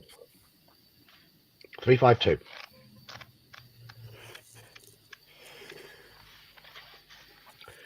Beyond the portal there lies a vaulted corridor which leads to a grand stairway. You narrowly avoid confrontation with a dozen Dracorim, saved in the nick of time by your lightning reactions. As the enemy rush from an archway on the second floor landing, you dive behind a statue of the recently deceased Zakan Mudala. They are so intent on their chase that they fail to notice your hiding place and hurry down the stairs, grunting in their heavy black armor as they run. Silently you give thanks for the fact that Zakan Mudala was a very stout man. His statue casts a very large shadow in which to hide. At the top of the stairway, you discover a hatch which gives access to the roof. You climb through it and follow a path of sun-bleached tiles that wind in and out of the domes and turrets, eventually leading to a bell tower. You're feeling exhausted and need to rest. Your mind is still full of the shock of your encounter with Dark Lord Hakon. The sound of his terrible voice repeating the words, "Book of the Magna Chi," echoes again and again in your mind. With desperation sapping your will, you peer out through a grill in the bell tower. The sight you see renews your flagging hope, for it inspires a daring escape plan. To continue, turn to 313. Man, things are ramping up, aren't they? They are.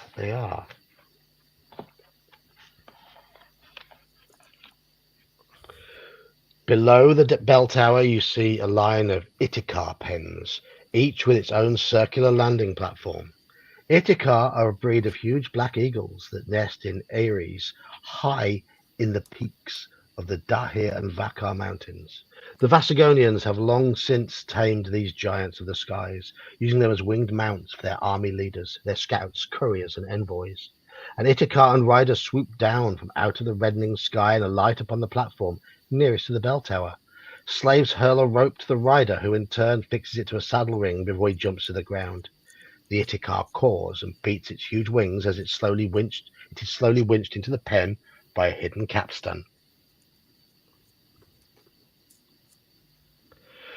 The rider and the slaves leave the platform. There is now only one sentry on guard at the pen.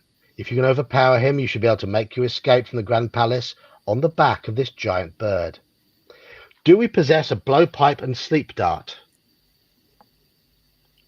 No, we don't. I think so. No, we don't. No. If you do not have these items, turn to 282.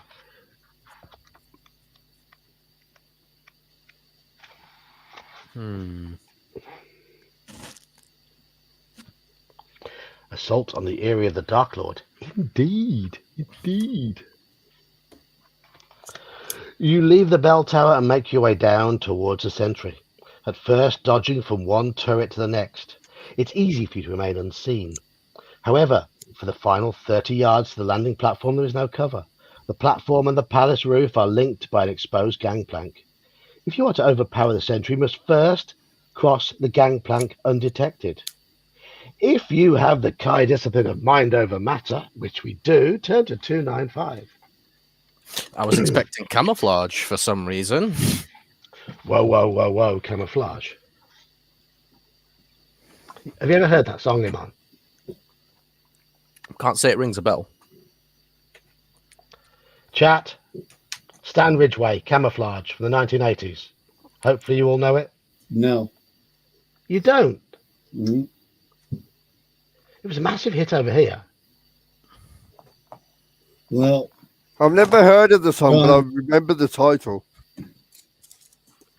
and I'm not bagging on your music because I like. I'm sorry, I'm sweating. It's 95 degrees. Even my scrawny ass is sweating. Hang on, let me find out what that is in real temperature. Over 30. 37, 38. I want to see 35. What the fuck? Yeah, it's pretty hot. That's really hot. But no, I've never heard of that. I want to see, because I thought Stan Ridgway was American, so I would have assumed Stan Ridgway, American singer-songwriter, born 1954, from the band Wall of Voodoo. Discography, let's have a look. I've heard of the person. I've never heard any of his music.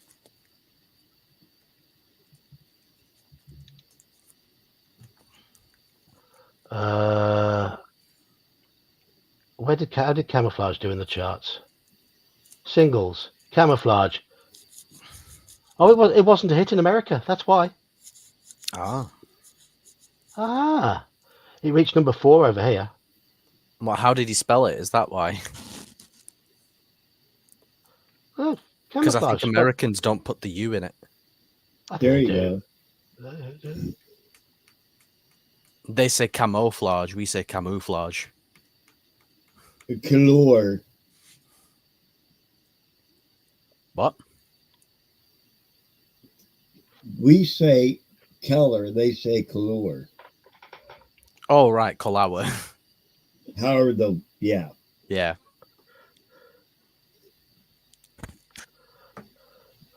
Chorus goes, whoa. I'll tell you what it is where I am Camouflage. right now. Things are It always is quite the way they seem. Ooh, Camouflage. plus. It was one awfully big marine. Yeah, Palmetto. I'm at 79 in Fahrenheit right now. Camouflage was a big ass hit over here.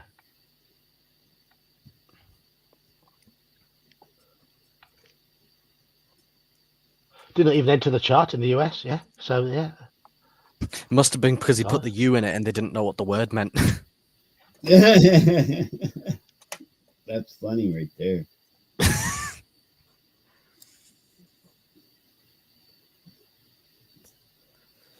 For UK climate, that is quite hot, yeah. Yeah. We're used to about, well, in the north, I'm used to about 15 to 18. Yeah, it's 18 to 20 around here. I'm a bit south of where. So what are you Iman guys is. saying it is? 35? Yeah. Yeah. 35 in Celsius is hot. I don't think Britain's hit that temperature yet, has it? Yes, it did last year. We hit 40 last year. Was it last year? 2 years ago. 2 years ago, we hit 40. It's been this way all week. Bloody hell, time flies. We got what from last? What's today? Friday. So. Oh my gosh, you're right. Because in summer 2022, I got a job. I started a job, and we had to get air conditioners for the office because there wasn't any, and we were all dying. It's because it's so humid. When it's hot over here, you get a very high humidity, so it makes it very difficult, very Well, the sticky. thing is, it's weird for here because in June we don't get these temperatures.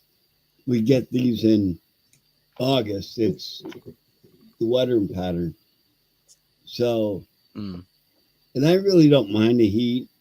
My wife hates it, but it's been like this since Saturday.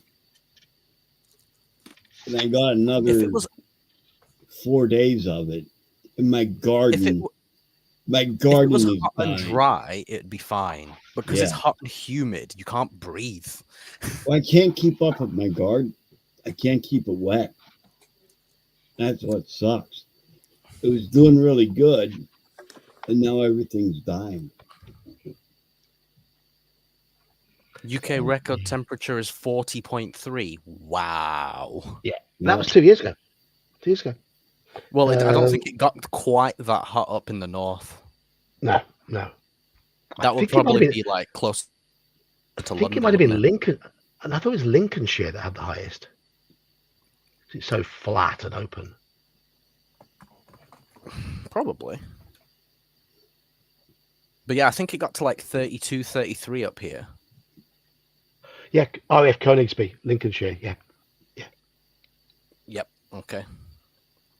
Fair. But yeah, it was around that here as well, because Birmingham can, being the centre of the country, we can be a bit hot. We can get quite a lot of heat. Right. Yeah, and you're quite far Focus- away from the coast as well, aren't you? Yeah. Yeah. Focusing your skill on a money pouch that hangs in the sentry's belt, you concentrate on untying the leather strap that secures it. Seconds later, the pouch drops to the ground and spills its contents. The guard yelps in horror as he sees his gold rolling over the edge of the platform, and he immediately drops to his knees to gather up what little remains. As he turns his back, you break from cover and run across the gangplank. Your speed and stealth carry you across the gangplank undetected. When you strike, the guard is still on his knees, scooping up his scattered gold. Your attack is silent and deadly. Oh, Wow, we're did you fart on him? Silent but deadly, yeah. Do they have Lincoln log houses in Lincolnshire? Probably not. No. They do have Lincolnshire sausages. Are those the thick ones? Are quite herby, Lincolnshire sausages are. Oh no, I'm thinking of Cumberland, sorry. Yeah, Cumberland are the big thick ones. Right. Search the guard's body or hurry to the Itikar's pen. Search, Guard or pen. search the guard. Search the guard. Yeah. Guard or pen, fellas. Pen. Pen. No, search him. Thank you. He's the only one there, so we should be fine, right?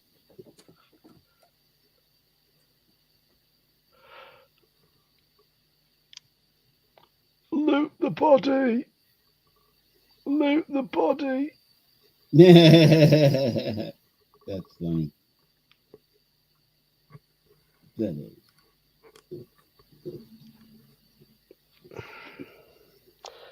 Yeah, we've got a load of D&D players, haven't we? So searching the body is. Andy's still here. Hello, Andy. Hello, Andy. Have you woken up again? Was it another of those moments? Hey, normally I'm the one falling asleep. Don't be taking my spot. Don't speak too soon.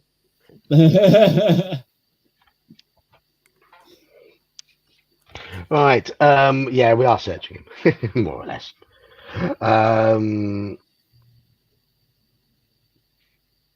207.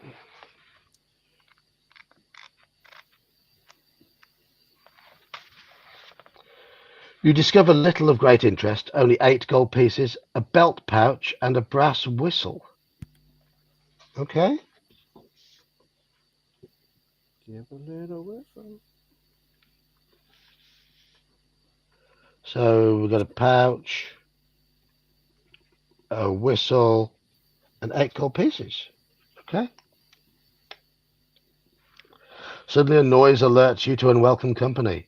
Dracurim are rushing along the tiled pathway that leads to the pens. Without a moment's hesitation, you turn and run inside the Itikar's enclosure. To continue, turn to 224. Does it summon brazen trollops?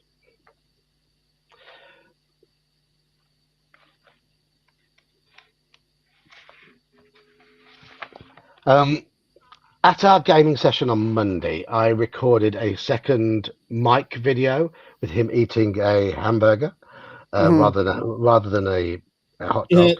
I haven't put it on the internet. I'm not going to subject him to that. But there were a lot more meat gags. Mike likes big, thick meat. Yes. That Oh sort my of thing. gosh. Yeah. Okay. That sort of thing. Yes. Yes. Just comments about Mike enjoying a mouthful of meat and all that. Aye. The great black bird beats its massive wings and caws hoarsely in its domed pen.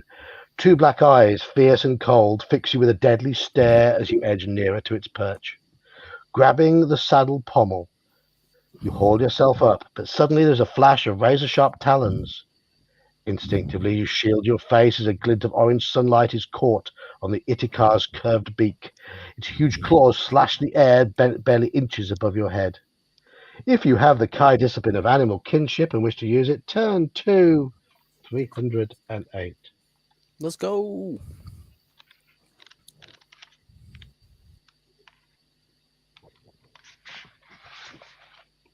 Sorry, my eyes are getting a little bit tired. So it can take many years for a raider to tame an Itikar. By nature, they are wild and vicious creatures. You use your special Kai skill to communicate with a giant bird to assure it that you mean it no harm. It fixes you with a cold black stare, but you sense that it is no longer hostile. As you settle down upon its wide saddle, you catch sight of the Dracarim as they come streaming across the gangplank. Quickly you lean forward, unhook the anchor rope from the saddle ring, and snatch up the thick leather reins.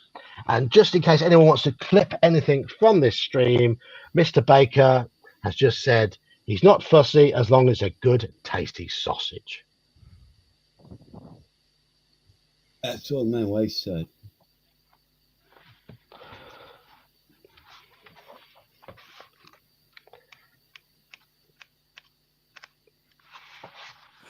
Phrase. Just Right. saying. You are Come on, jerked backwards. Don. You knew What? I'd say something like that. Look, I just sit here expecting things. I just sit here and expect. Yeah. There's certain things that they're like death and taxes. And Death, Smutty. taxes, Iman smoking, Dan drinking.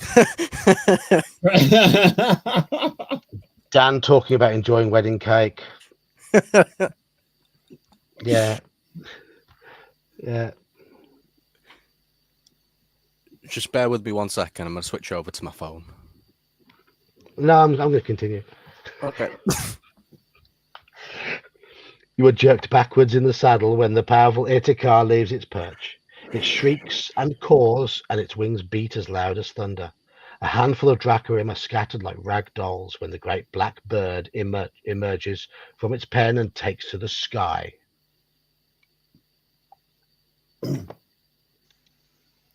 Hey, he's back. You catch a glimpse of a Drakkar, his death mask slashed in two by a swipe from the bird's razor-sharp talons. Shrieking in pain, he pitches from the landing platform and tumbles to his death in the palace gardens far below. The golden domes of the Grand Palace... there's a picture. There's a picture on the next page. I will show you that in a bit. The golden domes of the Grand Palace shrink away as the Itikar gathers speed. Soon you have passed over the city wall and find yourself heading out towards the shimmering salt flats of Lake Inrahim. The land below is bathed in beautiful orange twilight as the sun slowly sinks behind the Dahir Mountains to the west. Elated by the success of your daring escape, you throw back your head and give voice to a triumphant yell that is carried away on the chill evening wind. As if in answer to your cry, an echoing chorus of shrieks pierces the sky. Fear returns to your heart as you catch sight of a flock of Kran, hideous leathery winged flyers from the Darklands. Each of them carries a Dracarim warrior astride its back. They are more than a mile behind you, but they are quickly closing the gap. Less than an hour of daylight remains. If you can evade them a little longer, you may be able to lose them when night falls. You are now high above the center of Lake Inrahim, and you must decide in which direction to steer your flying mount. Consult the map at the front of this book before making your final decision. We have a choice to head towards Dahir Pass or towards the town of Chula. Just let me show you that first. That's the falling Drakkar.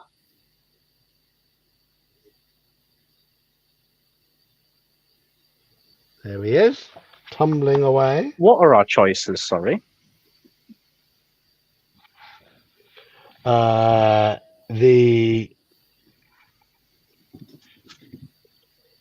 Dahir Pass or the town of Chula. So let's find the map. Remember, we are looking for a tomb, aren't we?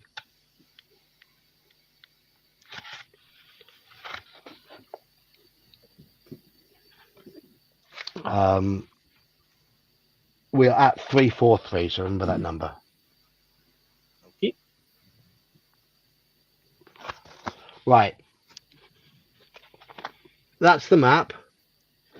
Dahir Pass is down there. Town of Chula is there. I have noticed there is something on the map which there's an oasis down by the Dahir Pass. We are there by Lake Imrahim. Dahir Pass is down there. Town of Chula's up here. Oh, that's a bit strong. Holy fuck.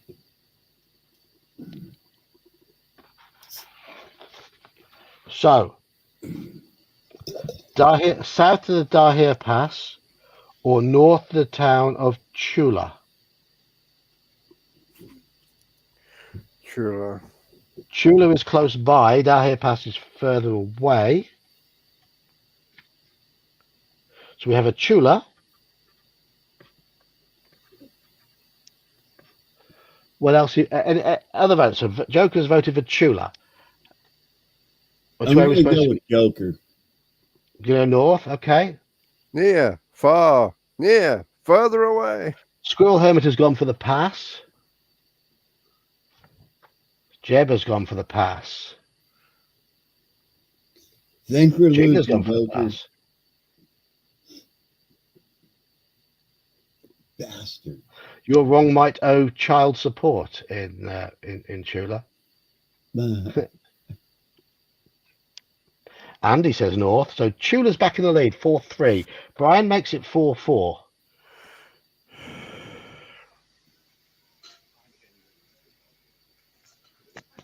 We're I really basically. don't know. You don't know. Okay. Which way is left? It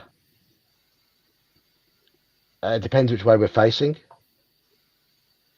I don't know. Up or down?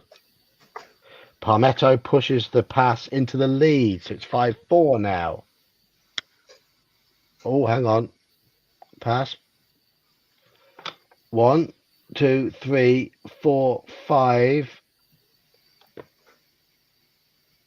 6 now for the pass. I did miss Brian's vote. Was it Keith's? Pass. I guess. I guess pass then. 6 pass, 4 for north to the town, I think. You haven't voted. Oh, and there we have. Ralph says pass. Do we have any resources to stock up? I don't think so. We've got some coins, but we've got one meal with us, and we've got the healing and hunting abilities, so they tend to keep us going. So, with 17 people in chat, we've got 7 for the pass and 4 for the town of Chula.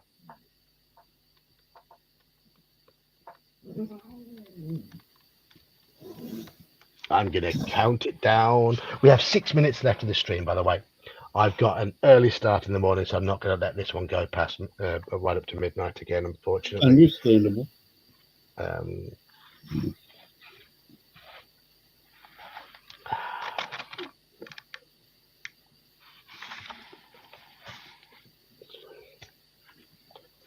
Yeah, I'm in our busy shop both days this weekend, which means no gaming.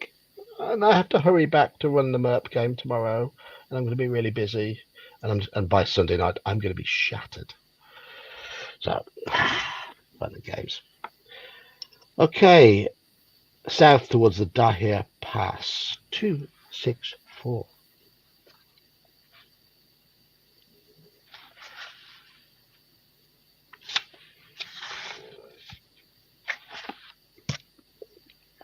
A terrible shriek rings out above the rush of the wind, filling your head with pain. You are being attacked by a powerful mind force. Unless you possess the Kai discipline of Mind Shield, deduct 2 endurance points from your current total. I think that is the first time we've ever used Mind Shield.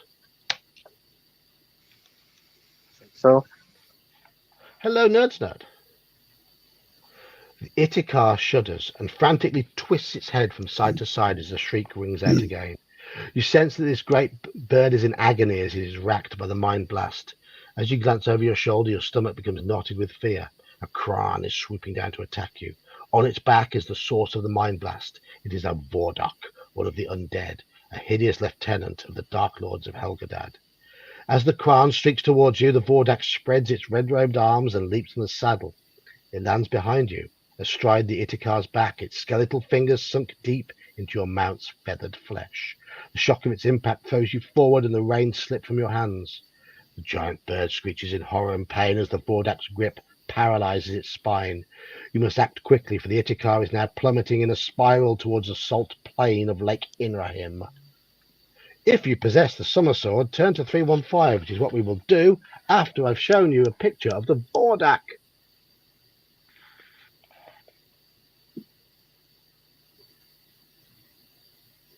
There we go. Picture. 315.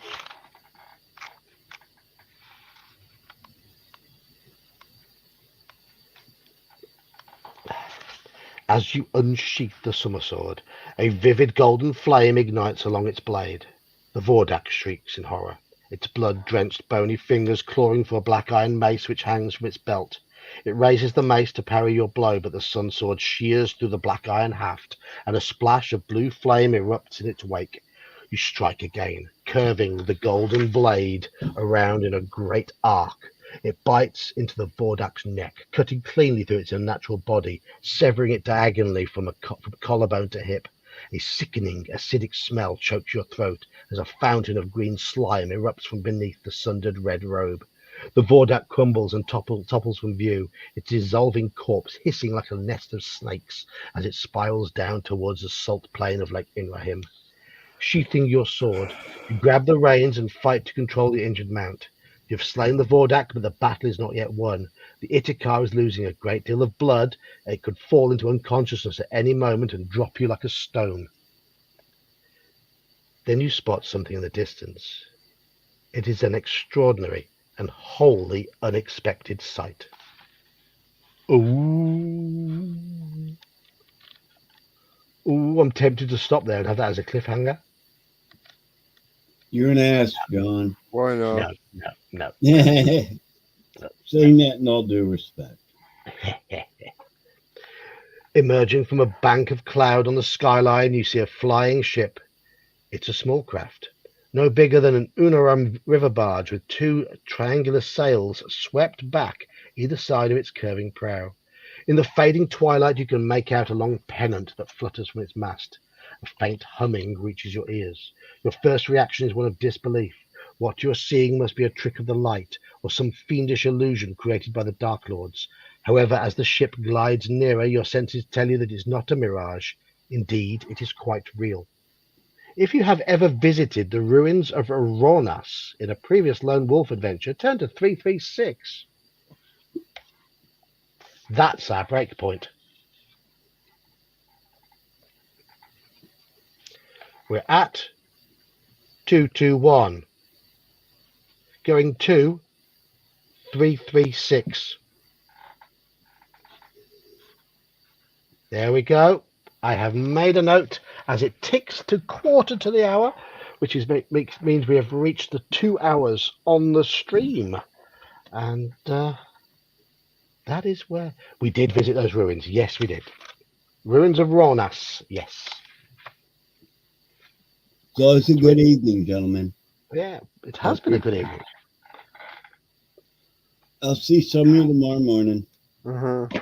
Yeah, I wish I could. I mean, I will have Discord open, but won't have a microphone. Yeah. And it's probably not fair on the staff in the shop to have you all blasting out on the shop speakers. I Or you, understand. or the customers. Yeah. I mean, Yeah. the customers. Yeah. I mean, the customers could sit and listen to you not playing OSE. That would be very funny. But no, I'm not going to do that. That's funny. Yeah. All right. Anyway. Have a good night, everybody. Right. Yeah. And Thank you, Joker. Fuck! Yeah. Thank you, Joker. Thank you, Daniel, who's just gone. Thank you, Iman. Check out Iman's channel. Check out Joker's channel. And thank you, everybody in chat. Ralph, Mr. Baker, Jeb Gordon, Brian James, Palmetto Exile, You're Wrong, Halakar, and Andy, and everybody else who's been here tonight. And as always, Daniel. Doc Flamingos donated a membership tonight, and of course Mercurius Orlicus, being the star he is. So if I've missed you out, I do apologise. There's Nerd and Gene and anybody else, Squirrel Hermit, and yeah, I've got a few pages up. If I've missed you out, I'm sorry, but thank you anyway. Thank you for joining us. I'm going to bed. Good night, fellas. Good night, everybody. Thanks, John, as always.